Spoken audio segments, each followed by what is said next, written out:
আজকের নতুন পর্বে কুসুম ছেলে ঘটতে যাচ্ছে এক অবিশ্বাস্য মুহূর্ত।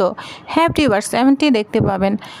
আয়ুষ্মান আজ কুসুমের সামনে এমন এক কথা বলবে যা শুনে সবাই অবাক হয়ে যাবে। হঠাৎ করে কুসুমের সামনে হাঁটু গেড়ে বসে পড়ে আয়ুষ্মান। তারপর কুসুমের হাত ধরে আবেগভরা কণ্ঠে বলে ওঠে, কুসুম, আমি তোমার ওই দুটো চোখের প্রেমে পড়ে গিয়েছি। আমি তোমাকে ছাড়া আর কাউকেই চাই না। তুমি শুধু আমার, শুধু আমারই থাকবে।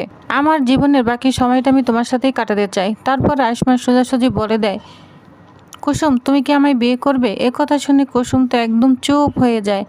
তার চোখের পানি চলে আসে, কিন্তু সে চোখে লুকানো থাকে আনন্দ আর ভালোবাসা।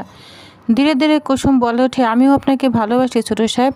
আমি আপনাকে বিয়ে করতে চাই। আর এই মুহূর্তে বদলে যায় পুরো গল্পের মোড়। তো ভিউয়ার্স, তাহলে পরের পর্বে কি হবে? এই প্রেমে কি সত্যি বিয়েতে গিয়ে শেষ হবে? কমেন্ট করে জানাবেন আপনাদের মতামত। ভালো লাগলে ভিডিওতে একটি লাইক দিন। আর এমন নতুন পর্ব সবার আগে দেখতে চ্যানেলটি সাবস্ক্রাইব করতে ভুলবেন না। ধন্যবাদ।